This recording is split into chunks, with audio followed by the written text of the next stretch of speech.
What's up, you guys? Back with our not so weekly reviews, and yeah, this one is going to be again a sort of review combined with a comparison, shootout, whatever. And as you probably see already, we have some scalloped frets right there with a bullet truss rod and a nice signature at the end of the big 70s headstock, which can only indicate that this scream baby with a 6-point tremolo and stacked single coils is nothing other than the Yngwie Malmsteen Stratocaster. And with that, I actually gave you all of the specs almost. So yeah, at this point I have two, just slightly different years. It's a 2013 and a 2012, and what can I say? They're amazing guitars. They are the reason for all of my crappy playing on a standard guitar at this point, because like I said a bunch of times, once you go scallop you can never go back. These things are responsible for my fake copy builds that I did back when I didn't have them and I so wanted them but I couldn't afford them. These are responsible for my other Fenders being Olympic white or butterscotch or white cream, in terms of finish. They are the reason for many things in my playing, in my guitar collection. And yeah, I just thought I should walk you through how it is owning one of them, two of them. Is there any difference? Is there any problem? Is there any whatever? So right off the bat, I'm not sure how obvious this is on camera, but between this one and this one, there's a slight change in the color of the pickguard. Not so much in the color of the pickup covers and the knobs, but the pickguard itself. This one is a bit more white, even with an ivory mint greenish tint, while this one is a bit more aged white, slightly more cream nuance. But apart from that, they're kind of the same. Now, in terms of the specs, you know the drill by now. I'm not going to read a bunch of specs because you can find them online. And also the Yngwie Malmsteen Stratocaster had several editions which changed quite a few aspects of the guitar. Both of these that I own right now are the latest edition, the one that is like version 4. And it was heavily modified once more, I think back in 2007, and ever since it kind of stayed like this. Yeah, what else? Well, to quote Yngwie Malmsteen, and this is not because I'm quoting him, but this is my personal experience before I even heard this quote from him. The 6-point trem is the most perfect trem system ever, for a plethora of reasons. I'm not even gonna go into it right now. Probably I'll make a separate video, but having a 6-point trem is honestly the best system in terms of tuning stability and whammy abuse. If you disagree with it, it means you still haven't managed to make it work properly, and it doesn't have to be an Yngwie Malmsteen Strat. It doesn't have to be an expensive guitar in order for you to make a 6-point trem work. I did this even with square bullets without any problem. I did this on all of my hand-built guitars, no problem again. So it's just a matter of paying attention to the details and knowing what to do in order to have the correct setup. You might see some duct tape right here. Is because it has the trem spring inside, the trem bar spring, and I didn't want it to get lost or whatever. Here I don't have it because when I bought the guitar, both of these, by the way, were bought secondhand. When I bought the guitar, it already didn't have it. I have a bunch of them in a bag, but at this point I didn't feel like I needed to put one there. So yeah, the trem system is perfect. Control scheme is slightly different from a standard Strat with the no load whatever, but overall it's pretty much the same. Pickups are amazing. Although honestly, I prefer the DiMarzio versions, but these ones are just as good. I love either one of them. The neck has 21 frets, which is something I never really understood with Yngwie, because I think what he wanted to do was he's really keen on keeping the vintage Strat feel and specs where he wants to, just like with the headstock and whatnot. But on the number of frets, I can see why he probably wanted 21, because that's the standard Stratocaster version. But a lot of his songs, the original ones, not the improvised live version where he can noodle away and get away with it, but for the original versions, he has many songs where he uses this 22nd fret, and it's a little bit annoying not to have it on one of his signatures, especially when you want to cover the songs, side by side and play it by the book. You can get away with some tricks. You can pre-bend, you can bend slightly more and fake it, or you can just improvise that part. But again, it's a bit frustrating. Plus for me, since I play a lot of songs in general that use the 22nd fret, I like to have the liberty of, just grabbing my Yngwie Malmsteen Strat and playing Yngwie Malmsteen songs, but also other songs which are not Yngwie Malmsteen songs but utilize that 22nd fret. It's a bit of a bummer for me especially, but no biggie, it's okay. So the rest you probably already know. You have brass nut and bullet truss rod, and yeah, a lot of people complain about having brass nuts, or as weird as it may sound, any metallic type of nut instead of a bone one or plastic or whatever, because they feel like it alters the tone. I'll just say my 2 cents once more. That's total bullshit and utmost stupidity, because as soon as you navigate your way past the nut with open strings, you are now resting your strings on top of the frets that are metal. So most of the time when you're playing, you're actually playing against the frets, not against the nut.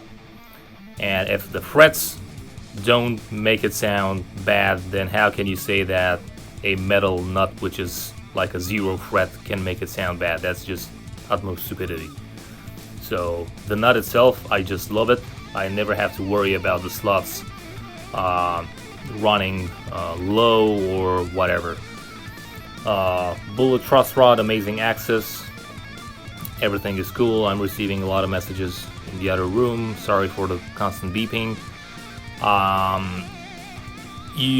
Probably we have the proprietary Duncan strap locks right here, which are sunken into the body. And yeah, what I wanted to let you guys know is, like with any of my reviews, not necessarily demoing the sound or reading off specs, because again, you can find tons of those online. I want to give you an honest opinion of how it is to play one of these. And in this episode, obviously having an Yngwie Malmsteen Strat, that one is a very, very special Strat. So a lot of people probably already guessed or have heard online, read many posts or whatever, that it's very difficult to play an Yngwie Malmsteen Strat or a scallop Strat regardless. No, on the contrary, it really teaches you how to play correctly, because now you no longer have to press harder on the frets than you have to, because now all of a sudden having all that space, all that gap below your finger, now if you press any harder than what you need to, now you'll make your notes go sharp. So a lot of people are bothered by this. That's because it exposes defects in their playing, not because there's something wrong with the guitar. Like I told you, once you go scallop, you never go back. When you discover just how easy it is to play on a scallop guitar, you never want to go back, because as soon as you go back to a normal guitar, you just can't help but feel all that wood resistance, against the bottom of your fingers, the tip of your fingers. So for me, that is the most sought for advantage. I literally sound like a beginner, and I cannot play with the freedom that I want to have on a standard guitar, as opposed to how a scallop guitar makes me feel. Maybe it's something with my fingers, maybe it's because I have a very big hand or whatever. Maybe people with regular sized hands and fingers don't have a problem usually with normal guitars, but I do. And playing on a scallop guitar further emphasized that and exposed it. So for me right now, having a scallop guitar is a default requirement whenever I'm trying to build something. Yeah, you might have seen I still build from time to time normal guitars, but this is my go-to preference. Like if I want to play live or something, or record, I'm not feeling comfortable if I don't have a scallop guitar. There is a little bit of an issue with the string spacing, because having scallop guitar and nice rounded frets makes it very easy to just slip right here and right here. And Yngwie kind of wants to have like a wider string spacing. On some of his previous models, this was even more exaggerated. He said he spoke with Fender and they corrected it. Yes, they did. To my hands, it still feels a little bit like it can slip. But other than this, it's no problem. You just have to be a little bit more careful. But once you get used to it, you no longer need to worry about it. What else? Well, overall, the build quality. The build quality is just as good as any other Fender, with some exceptions. I can't help but be honest and tell you that for the money and for the prestige of the Yngwie signature, I saw some things that really made me go like, in terms of QC, like the frets, and I mean the lacquer on the fretboard was sprayed in a way in which, if you know anything about maple fretboards and the way they're being finished, when you have to strip away the finish from the top of the frets, there are certain things that you need to do in order to have a job well done.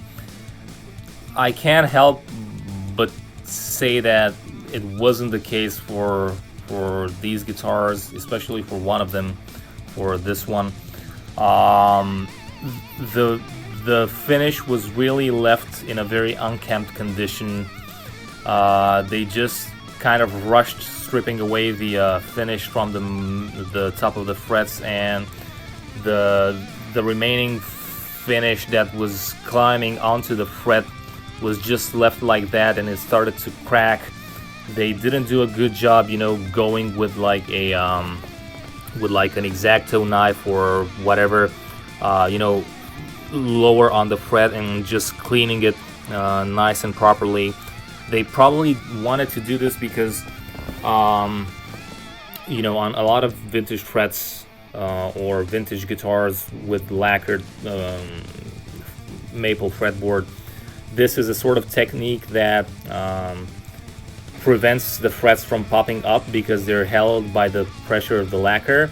But still, it was done in a very poor way, to the point where the lacquer was already cracking, and if I would have left it like that, I would have risked the crack to extend on the whole section of the fret.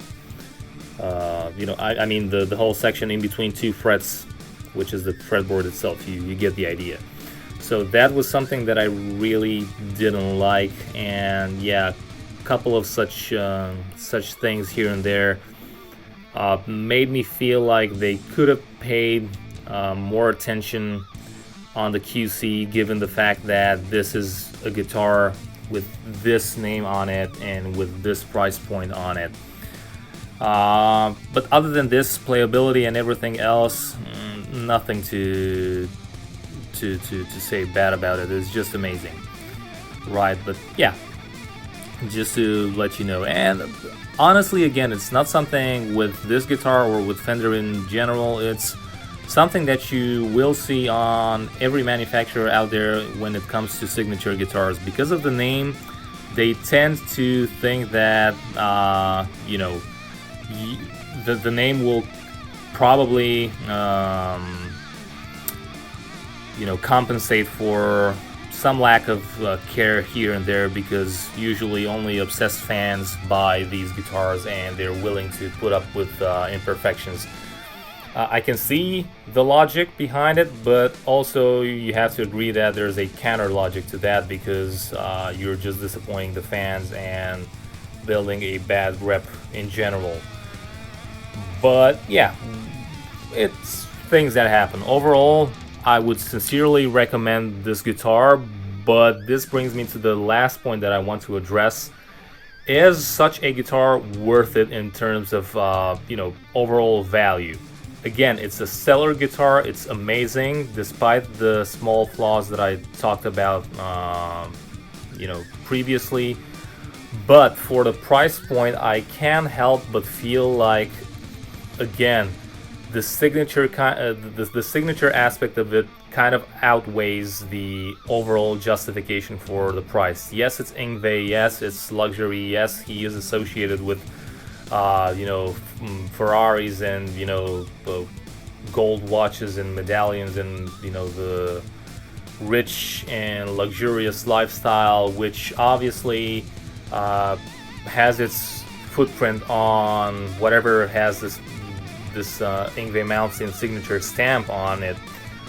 But is it really worth the value in terms of price? I can't really agree. I mean, it's kind of overinflated in terms of price. Again, if you have the money, go for it.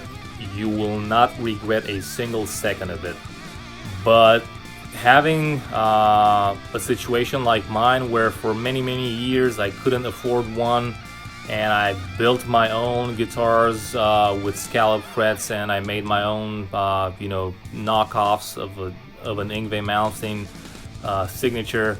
Honestly, my guitars play just as well, and it's not to toot my own horn. It's just that, you know, I really wanted something that's scalloped, and my scallop is just as good, and every other aspect of my guitars is just as good.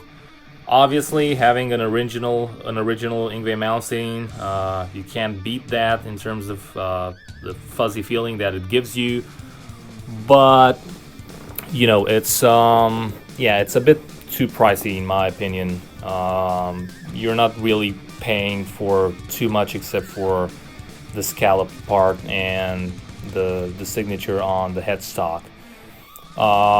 If you really want a good quality guitar, I will recommend these.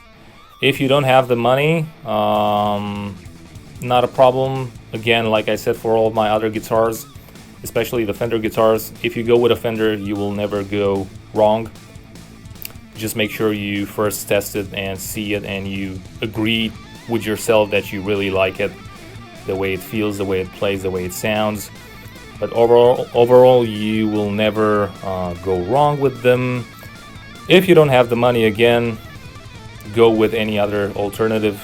Maybe you can scallop it yourself, maybe you can leave it like that and just enjoy the amazing quality of a Fender guitar. Even with these two, like I said, in the past I never had the money for them, and even now I didn't really get them, you know, by buying them new or even secondhand. I kind of traded. So I had a couple of cool guitars that I just traded in for these Malmsteens. So yeah, I kind of had like a gathered amount of money and some other guitars, but there wasn't any point in my life where I felt like I had, you know, $2.5 grand that I would just spend on an Yngwie Malmsteen signature guitar. Again, it's too pricey for me. If it's a cool trade that I can take advantage of, obviously, and I did. But yeah, that's pretty much it. So overall, again, I won't stress it too much because I already bored you with it. Amazing quality, few mishaps with the finish around the frets, but amazing quality nevertheless. It plays like a beast. Not one single flaw in terms of playability and sound. Just amazing guitars. Oh, and by the way, I forgot to show some of the things that come with the Malmsteen Stratocaster. So obviously you have the owner's registration. Yeah, you have, you know, caution, don't do this, don't do that, and some booklet right here from Fender. I actually have no idea what this is about. How to adjust things, not a problem. Rightfully so, you need a manual in order to play this guitar, because it's an Yngwie Malmsteen guitar and you really need to know your shit. Obviously I don't, which super qualifies me to talk about it. And yeah, a bunch of goodies right here. We have the strap, the leopard pattern strap, which unfortunately I only have one of these. I mean, I have this one for this guitar, but for the other Malmsteen I don't have it. As I remind you, I got them both secondhand, so the owner had it for this one, but the other owner did not, or he probably kept it, but he cannot do anything because of this thing. Or maybe he just took it out and used it on a non-Malmsteen guitar, who knows. And I wanted to buy for myself, because I'm a fucking moron, because of the duck, you know, motif that his original duck Stratocaster had, with the you know, Donald Duck sticker on the headstock. I went ahead and I bought myself this Donald Duck action figure that is super fucking expensive, as you can see. And yeah, I actually got two of these, one for each of my Yngwie Malmsteen Stratocasters. And yeah, I actually have a very similar cool thing for my Yngwie Malmsteen copy that I'll show you guys in a different video. But yeah, till then, I just wanted to show you the cool Donald Duck that I have for both of my guitars, and the rest of the things that come with it. And for the other guitar, some of these are missing, like the strap, but anywho, we're not complaining, we're just explaining. And I'll stop right now because you're probably sick of my voice. Bye!